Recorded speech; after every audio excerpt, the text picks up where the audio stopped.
Welcome to the Virtual Manager podcast. My name's Anna Russell. I'm an artist manager and founder of The Virtual Manager. Throughout my career, I've developed and managed several music artists from new unsigned acts right through to globally successful ones. This podcast is for all unmanaged or independent music artists who want to start, build, or grow a successful, sustainable music career.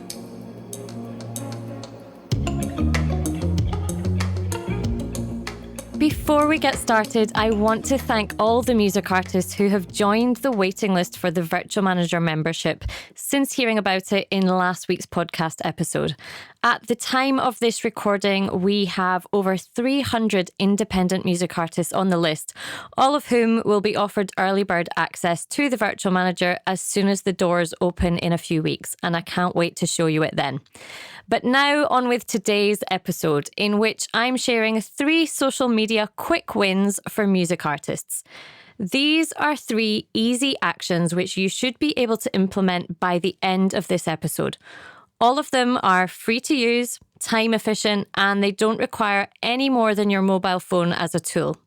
So let's start with number 1, using live video for announcements.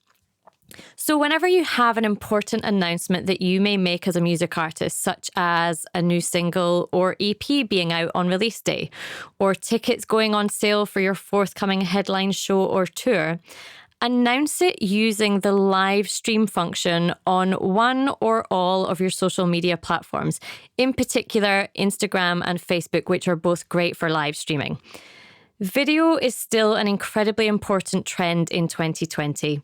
Music fans now expect it from artists, so it's becoming a must-do for artists. Social media users are overwhelmingly consuming video online, and the consumers who watch social media videos are much more likely to purchase from that artist than those who don't.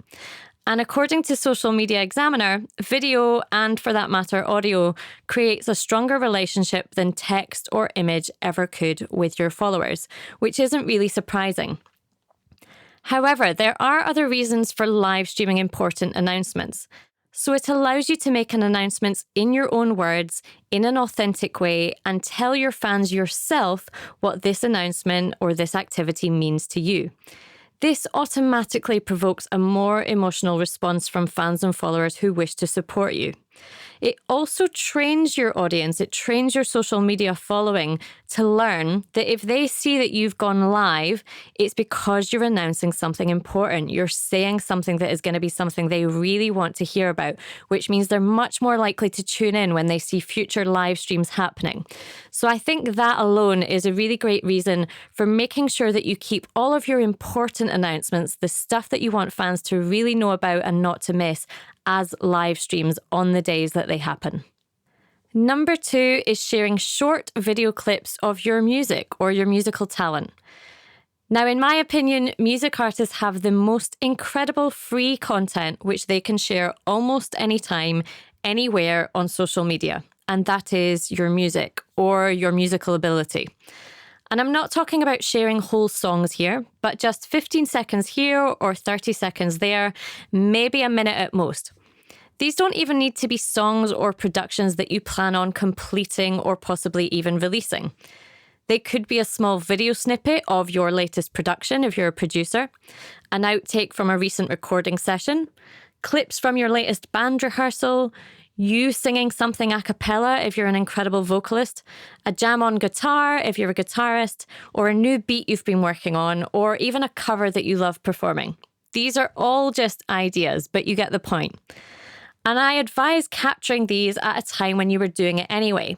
So for example, next time you sit down for a practice session or a production session or a live show rehearsal, why not capture a number of short video clips from the session? Then you can drip these out over the coming weeks across your social media. So batch record them all in one day or one session when you would have been playing anyway, and that means you're keeping it simple. It also means you don't need to worry too much about the setting or your hair that day. This tactic is about sharing your talent with people in its rawest form.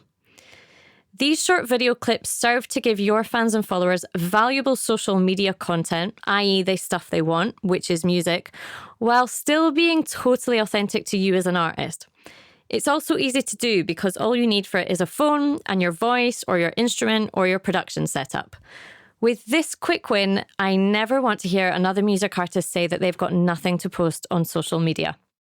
And on to the third and final quick win of this episode. And this is a really, really important one. Number 3 is the quickest of quick wins, and yet one which I'm surprised to see many music artists neglecting completely. And that is to respond to all fan comments and questions that you receive on social media.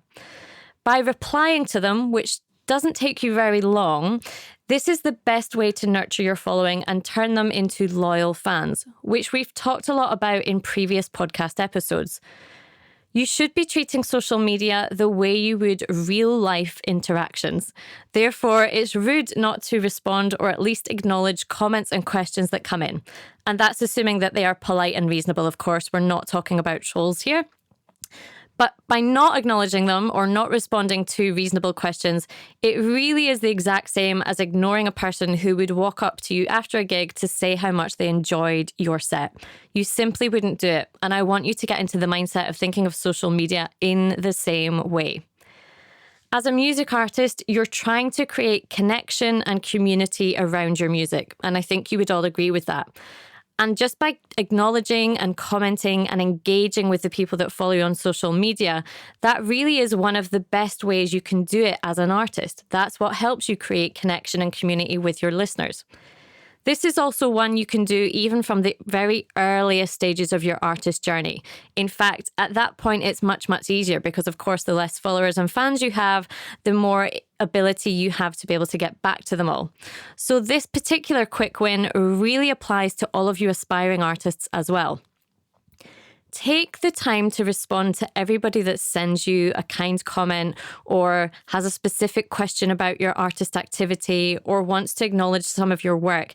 Take the time to respond with direct messages for specific requests where you can, and don't ever use things like Instagram bots to respond. This has to be a human, personal response that you're giving so that the person feels seen and heard. And if there are questions that you get asked a lot by fans and followers, so if there's really common questions that come up in your social media, going back to quick win number 1, get on video or live stream on your social media account to answer it. That way you're reaching everybody all at one time. So that's it. 3 quick wins which you can and should be implementing now in your social media strategy. And if you have already been using some of these, I want you to let me know. If you haven't, try them out and let me know how you get on. That's it for this week's episode of the Virtual Manager podcast. I'll be back next Tuesday as usual. For those of you that don't know, the podcast goes live at 7 a.m. UK time each week, so join me then. Thank you for listening to this episode of the Virtual Manager podcast. If you've found it useful, I invite you to check out the Virtual Manager membership site. The Virtual Manager is an essential resource for independent music artists who want to start, build, or grow a successful, sustainable music career. It ensures that you have the foundations of that music career in place, then helps you to build on those to achieve your music career goals. With monthly music industry training, a library of tools and resources, A&R feedback on your music, access to live Q&As with me, plus an active, supportive community of like-minded artists, the Virtual Manager is the perfect place to be for any unmanaged or independent artist. The Virtual Manager relaunches very shortly, so to get early bird access at the lowest membership price, join the waiting list now at thevirtualmanager.co.uk. Finally, please take a minute to review and subscribe to this podcast. It helps more independent music artists to find us.